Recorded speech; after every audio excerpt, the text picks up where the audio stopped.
MSc आज 10 अगस्त 2021 तदनुसार 26 श्रावण 2078 मङ्गलबार। आज हामी माथिल्लो कोठाबाट हेर्नेछौँ। आजको शीर्षक छ डाँडाहरूलाई हटाउनु। आज हामी परमेश्वरको वचन मत्ती 17 को 14 देखि 20 सम्म पाठ गर्नेछौँ।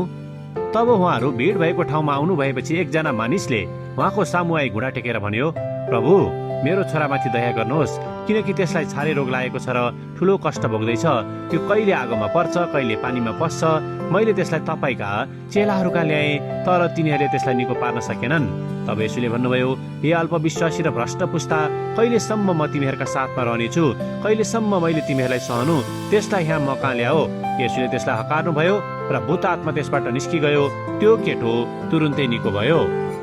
तब चेलाहरूले यसु कहाँ गुप्तमा आएर भने, हामीहरूले त्यसलाई किन निकाल्न सकेनौँ? उहाँले तिनीहरूलाई भन्नुभयो, तिमीहरूका अल्पविश्वासको कारणले हो। साँच्चै म तिमीहरूलाई भन्दछु कि तिमीहरूमा एउटा रायोको दाना जति विश्वास भएदेखि यस डाँडालाई यहाँबाट हटिजा भन्यो भने त्यो हटिजानेछ र तिमीहरूका निम्ति केही असम्भव हुने छैन। तापनि यस किसिमको भूत चाहिँ प्रार्थना र उपवास बिना निक्लाउँदैन। आमेन।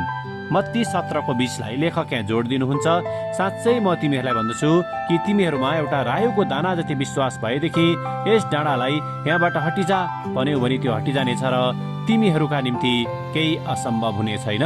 आमेन। लेखक आफ्नो अनुभव र विचारलाई यहाँ यसरी प्रस्तुत गर्नुहुन्छ।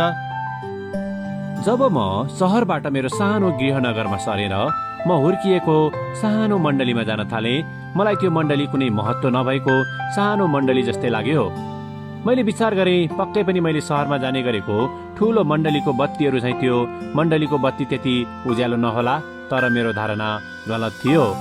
केही दिनमै मैले थाहा पाएँ कि सङ्ख्या र स्रोतमा देखिएको कमीलाई त्यो मण्डलीका सदस्यहरूको समर्पणताले किनारा लगाइदियो।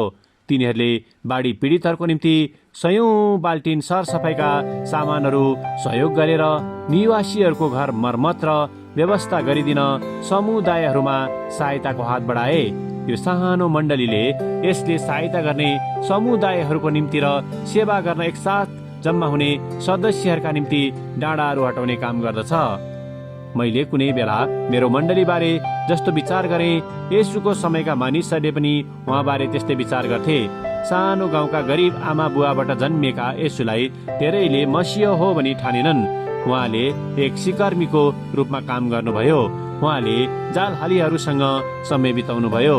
कसरी एउटा सामान्य मानिसले संसारमा केही परिवर्तन ल्याउन सक्थ्यो? मुक्तिदाता र उद्धारकर्ता हुने कुरा त परै छाडौँ। जब हामी हाम्रो सेवाको महत्त्वबारे प्रश्न उठाउँछौँ, हामी सम्झन सक्छौँ कि येशूका सुरुका चेलाहरू पनि 12 जना मानिसहरू मात्रै थिए। सङ्ख्यामा सानै भए पनि तिनीहरूले सम्पूर्ण संसारमा परमेश्वरको महानता प्रकट गरेर हामी पनि गर्न सक्छौँ। आमेन। आजको विचार, येशू ख्रीष्टमा भएको विश्वासद्वारा म महान कार्य गर्न सक्छु। प्रार्थना।